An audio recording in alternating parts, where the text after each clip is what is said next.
এবার পরমাণু যুদ্ধের আশঙ্কা এশিয়ায়, আর তা নিয়েই কিন্তু এবার গোটা এশিয়া জুড়ে আলোচনা শুরু হয়ে গেছে। নাম না করে এক প্রকার ইসরায়েলকে হুমকি ইরানের, বিশ্ব জুড়ে ছড়াচ্ছে নয়া আতঙ্ক। বিস্তারিত জানবো, টেলিফোন লাইনে যুক্ত হয়ে গেছে প্রতিনিধি সৌম্য মুখার্জি। সৌম্য, পরমাণু যুদ্ধের যে আশঙ্কা তা এবার এশিয়ায় করা হচ্ছে, নাম না করে এক প্রকার ইসরায়েলকে হুমকিও দিয়ে দিয়েছে ইরান। কিভাবে দেখছো বিষয়টা? পরমাণু চুক্তি নিয়ে আমেরিকা ও ইরানের মধ্যে একটা বোঝাপড়া হওয়ার কথা ছিল, কিন্তু সেটা কার্যত ভেস্তে গেছে। আর তারপরেই বুধবার, ভারতীয় সময় বুধবার গভীর রাতে সোশ্যাল মিডিয়ায় ইরানের সরকারি অ্যাকাউন্ট থেকে একটা পোস্ট করা হয়েছে, যা নিয়ে দেখা গিয়েছে তুমুল বিতর্ক, এবং আশঙ্কা করা হচ্ছে যে এইবার হয়তো এশিয়া মহাদেশে পরমাণু যুদ্ধ শুরু হতে পারে।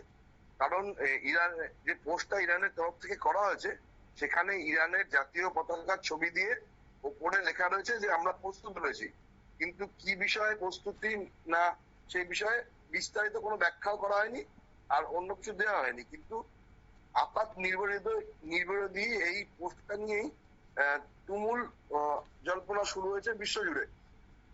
ইরানের তরফ থেকে এর ব্যাপারে কোনো ব্যাখ্যা দেয়া না হলেও যে সমস্ত রাজনৈতিক বিশ্লেষক রয়েছে বা পশ্চিম এশিয়া আন্তর্জাতিক সম্পর্ক নিয়ে যারা বিশেষজ্ঞ রয়েছেন, তারা বলছেন যে এই তিন শব্দের মাধ্যমে আসলে ইসরায়েলকে নিশানা করতে চাইছে ইরান।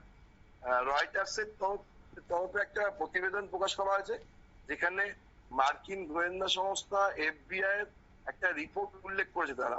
এখানে পরিষ্কার বলা হয়েছে যে আমেরিকা ইরানের যে পরমাণু বোঝাপড়া হয়নি, তারপরেই ইরানের পরমাণু ঘাঁটিতে হামলা করার প্রস্তুতি নিচ্ছে ইসরায়েল।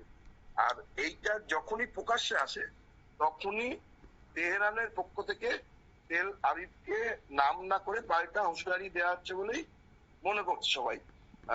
এই বিষয়ে ইরানের প্রতিরক্ষা মন্ত্রীও কড়া ইঙ্গিত দিয়েছে। আমেরিকার সাথে তাদের যে পরমাণু বোঝাপড়া হয়নি, সেই নিয়ে তারা পরিষ্কার বলেছে যে পরমাণু চুক্তি নিয়ে ষষ্ঠ দফার আলোচনা ব্যর্থ যদি হয়, আর যদি সংঘাতের পরিস্থিতি তৈরি হয়, তাহলে ইরান আমেরিকায় যে সেনা ঘাঁটিগুলো এশিয়ার বুকে রয়েছে সেগুলোতে একযোগে হামলা চালাবে। আর যদি মার্কিন প্রশাসন মনে করে যে তারা ইরানকে দমিয়ে রাখার চেষ্টা করবে, তারা সেটা কোনোভাবেই সফল হবে না। ইরান বুঝিয়ে দেবে যে তারা কতটা ক্ষমতা ধরে। আর এই ঘটনার পরপরই পশ্চিম এশিয়ার একাধিক দেশ থেকে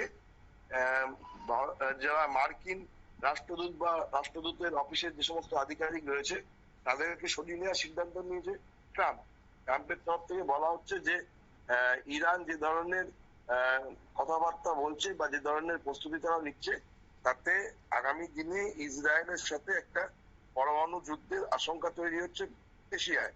আর তার ফলে আমেরিকার যারা কূটনৈতিক রয়েছে বিভিন্ন দেশে এশিয়ার, তারা ক্ষতিগ্রস্ত হতে পারে। তাই তারা যেন সেখান থেকে আমেরিকায় ফিরে আসে।